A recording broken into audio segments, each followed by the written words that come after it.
पहली बार शायद हुआ था तो शहबाज शरीफ जो था वो उन्होंने शायद पीपल्स पार्टी के जियालों ने कुछ मिसबिहेव किया था, तो ये और अब तो वो गो जरदारी गो का नारा लगाते हैं ना जी, वो तो तस्लीम ही नहीं कर रहे। शहबाज शरीफ तो शहबाज मुल्क से बाहर भी हैं, तो उन्होंने अपनी हुकूमत को हदायत कर दी होगी कभी आप नहीं जाएं, वो काफिला जो है गवर्नर हाउस में जाना है वहीं बैठे। और एक बहुत पुराने, अब तो कई साल के बाद आए हैं वो यहाँ किसी ऐसे दौरे पर, वो गवर्नर हाउस में बैठकर पीपल्स पार्टी की जो बिल्कुल बेजान हुई उसमें जान डालने की कोशिश, वो कराची तो जाते हैं, सिंध की सियासत में तो हर अतवार को या हर वीकेंड पे हिस्सा लेते हैं और वहाँ बहुत, लेकिन पंजाब में जो पार्टी का सबसे बड़ा मरकज था, महवर था, भुट्टो साहब यहीं तो जीते थे। अगर वो सेंट्रल पंजाब से न जीते तो पाकिस्तान के लीडर नहीं बनते थे, वो सिंध के एक छोटे से लीडर होते। सिंध असेंबली में 60 नशिस्तें थी जिनमें से 28 नशिस्तें पीपल्स पार्टी ने जीती थी, जिनमें बहुत सारे ऐसे थे जो पार्टी बदल भी सकते थे, वही फ्यूडल, वही वडेरे, वही कल्चर वाले। 32 सीटें वैसे ही मुखालफों ने जीतनी थी, लेकिन पंजाब में उनको खासतौर पर पंजाब के इस इलाके में, सेंट्रल पंजाब में, जिसको अब तख्त लाहौर कह रहे हैं, ये अपने हमारे जरदारी साहब और बाबर अवान साहब, यही तख्त लाहौर से भुट्टो साहब जीते थे और इसी की कुव्वत पर उनको पाकिस्तान का लीडर तस्लीम किया गया था। तो यहाँ वो एक तरह की पार्टी की रिवाइवल, काम इस पर और लोगों में जान पैदा करने की कोशिश करना चाहते हैं। जहाँ से तो उन्होंने इंडिया जाना है और ये अच्छा उन्होंने स्टेप लिया कि अजमेर शरीफ जाएंगे ख्वाजा मोइनुद्दीन चिश्ती की दरगाह पर, और सब कॉन्टिनेंट में पूरे उनका जिक्र हज़रत ख्वाजा मोइनुद्दीन चिश्ती को कहते हैं नायब रसूल फिल हिंद, कि हिंदुस्तान में वो नबी करीम के गोया नायब थे। और जब वो इस सरजमीन पर दाखिल हुए थे ना जनाब, लाहौर की सरजमीन वो है कि लाहौर के एक वली जो था, लाहौर का जो वली था, उसके मज़ार पे बैठकर, दाता गंजबख्त जिसे हम कहते हैं, बैठकर उस नायब रसूल फिल हिंद ने कहा था, यानी कि एक तरह का चिल्ला किया था 40 दिन का, आज भी वो हुजरा मौजूद है, और ये दुआ की थी कि मुझे इज़्न दिया जाए कि मैं इस सरजमीन पर हुक्म रसूल को फैलाऊँ। और वहाँ से चिल्ला करने के बाद वो आगे गए थे। ये मरकज़ लाहौर जो है मुसलमानों की आमद का मरकज़ रहा है। मैं बार बार कहता हूँ कि हमारा जो दीन है उसका मजाज जो है वो ना अरबी है ना अजमी है, बल्कि मावराउल नहर से आया हुआ है। दरिया आमू के उस पार जो लोग रहते हैं, ख्वारज़म चाई सल्तनत जो थे, खुरासान तो नहीं, खुरासान से आगे के इलाके का, इनका एक खास मजाज है, खास हमारा पुलाव भी वहाँ से आया, बड़ा मज़ा आ रहा होगा मुँह सब चीज़ें वहाँ से आई हैं, हमारी फ़िक़ा, हमारी बहुत सी चीज़ें हमने वहीं से ली हैं। तो वो ये लोग भी गजनी से और उस इलाके से आकर, हजवेर गजनी का ये एक मोहल्ला सा, वहाँ आके लाहौर में बैठे, और जहाँ से ख्वाजा गरीब नवाज जो थे उन्होंने अजमेर में हिंदुओं के गढ़ में अपना मस्कन बनाया और इस तरह दीन को फैलाया कि इस पूरे खत्ते का जो बुनियादी मजाज है वो चिश्ती मजाज है, खुरासानी यही मजाज है, जिसमें उस इलाके का नहीं है ये। वैसे वहाँ के नक्शबंदी सिलसिले बाद में आए थे जिन्होंने दीन कादरी या नक्शबंदी, वहाँ दरगाहें ज़्यादा, वो आके उन्होंने फिर उनके खलीफा हज़रत मुख्तियार काकी, कुतुबुद्दीन मुख्तियार काकी, फिर उनके खलीफा जिसे जिन्हें बानी सानी कहते हैं सच्चा चिश्तिया का, तो ख्वाजा फरीदुद्दीन गंज शकर, वो पाकपतन शरीफ में, और फिर उनसे हज़रत निज़ामुद्दीन औलिया, और पूरा एक सिलसिला चलता है जो इनका जाना बहुत अच्छी बात है।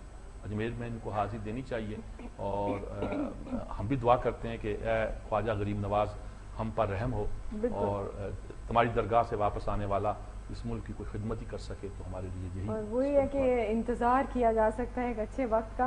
और ख़ासतौर पर नाज़रीन, जैसे कि प्रोग्राम के आगाज़ में कहा कि नौजवान नस्ल, यूथ हमारी जो है वो भी मुल्की और जो हालात हैं, सियासी हालात हैं, उन पर गहरी नज़र रखती है, उनकी तरफ जाएंगे।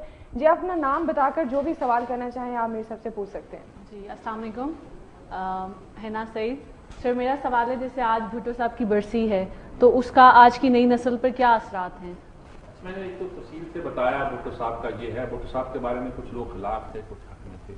जो मुखालफ थे वो कहते थे कि ये सोशलिस्ट केमिस्ट नज़रियात को लेकर जहाँ आ रहे हैं। जो हक में थे वो कहते थे कि गोया गरीबों के हमदर्द हैं, सहाबत मोहम्मदी का लफ्ज़ भी इस्तेमाल किया गया।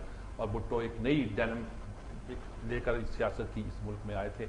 नई नस्ल के लिए ये है कि अगर आप कुछ करना चाहते हैं सियासत में जो किस्में, तो आपको एक एनर्जेटिक और एक सोच के साथ, एक फिक्र के साथ, एक क्लैरिटी के साथ मैदान में उतरना चाहिए। भुट्टो साहब पे और बड़े इल्जाम थे, ये कहते थे कि बेसिक सोशलिस्ट भी नहीं है, फासिस्ट हैं, कुछ कह लीजिए, फ्यूडल माइंड है उनका।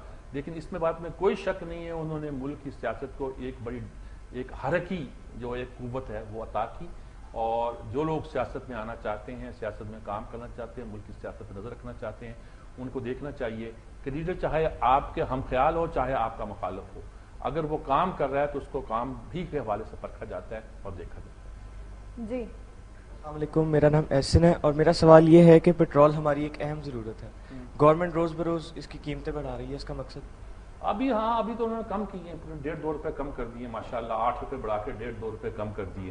اصل میں جی جو ان کی کہانی ہے وہ بڑے اعداد و شمار تو روز پیش کرتے ہیں, وہ سمجھ نہیں آتے کہ 15 دنوں کے اندر عالمی منڈی میں ایسی کیا قیمت چڑھی ہے کہ ہم 8 روپے بڑھا رہے ہیں اور کہہ رہے ہیں اور بڑھے گی. یہ اور بڑھنے کا قصہ ہے کہ بجٹ آنے والا ہے, یہ سال ختم ہونے والا ہے, ان 2-3 مہینوں میں حکومت نے کچھ پیسہ اکٹھا کرنا ہے, کیونکہ ٹیکس کی مد میں یہ اپنی پاکستان کا جو بجٹ کا ڈیفیسٹ ہے وہ پورا نہیں کر سکے. تو 25 ارب ایک اندازے کے مطابق, ایک کے مطابق 29 ارب روپیہ ایک مہینے میں اکٹھا ہوگا. تو یہ جون تک میرا خیال میں اس طرح 70-80 ارب روپیہ اکٹھا کر کے اپنا جو فسکل ڈیفیسٹ ہے اس کو پورا کرنے کی کوشش کر رہے ہیں, اور عوام کا خون نچڑا ہے, اس سے ان کی پرواہ نہیں کی. اگر اس وقت کم کرنے پر 25 ارب اکٹھا ہو جاتا ہے, اگلے مہینے کچھ اور بڑھا کر یہ کوئی 30 ارب اکٹھا کر لیتے ہیں, تو 70-80 ارب روپیہ اکٹھا کرنا ان کی مجبوری ہے. پھر یہ بجٹ دیں گے اور کوشش کریں گے کہ بجٹ کا اعلان کرے کہ دیکھیے ہم نے اس سال میں کوئی خسارہ نہیں ہونے دیا اور بجٹ ہمارا عوام دوست ہے. لیکن بجٹ عوام دوست پھر ہی ہوگا نا جی, جب اس پہ عوام کا, اگر وہ بجٹ کے 4-5 مہینے تک الیکشن ہو گئے تو لوگوں کو پتہ چل جائے گا بجٹ میں کتنا جھوٹ ہے اور کتنا سچ ہے. تو یہ سارے جو معاملات ہیں یہ الیکشن کا سال ہے, اس لیے سارے کام ابھی یہ وہ بڑھائیں گے, لیکن 3 مہینے کے بعد یہ کم کریں گے. اور اس کا مطلب یہ ہے کہ الیکشن 3 مہینے کے اندر, 4 مہینے کے اندر نہیں ہوں گے, بلکہ بجٹ کے بعد ہی جب صورتحال کا کوئی امپیکٹ نظر آئے گا تب ہوں گے. لیکن کچھ زیادہ بعد میں کر دیے تو لوگ جب رونے لگیں گے, پھر بجٹ کی خرابیاں سامنے آئیں گی, تو پھر بڑا مسئلہ پیدا ہوگا. جی آپ کیا جاننا چاہیں گے؟ السلام علیکم, میرا نام فاطمہ افتخار ہے, اور میرا سوال جو ہے وہ آج کل کا جو بڑا میں پنجاب یونیورسٹی میں ICS پڑھ رہی ہوں, کمیونیکیشن اسٹڈیز سے, انسٹیٹیوٹ آف کمیونیکیشن اسٹڈیز سے. جی جرنلزم بالکل. تو میرا سوال وہی ہے جو کہ آج کل ہر گھر کا چرچا ہو رہا ہے, جو بجلی نہیں ہے. ہم یہ تو سنتے رہتے ہیں کہ بجلی کہاں سے ہمیں مل سکتی ہے, کیسے مل سکتی ہے, یہ بھی ہمیں پتہ ہے.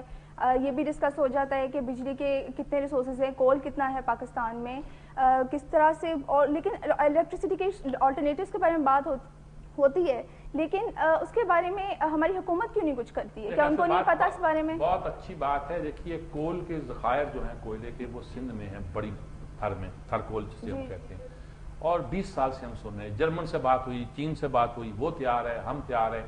ہمارے سائنسدان اٹھتے ہیں مبارکباد کہ ہمیں پیسے دیں, ہم بناتے ہیں, پیسے ان کو نہیں ملتے. پہلے سندھ گورنمنٹ کرے گی, اونرشپ ان کی ہوگی یا فیڈرل گورنمنٹ کی ہوگی, پتہ نہیں ہم کن چکروں میں پڑے رہے.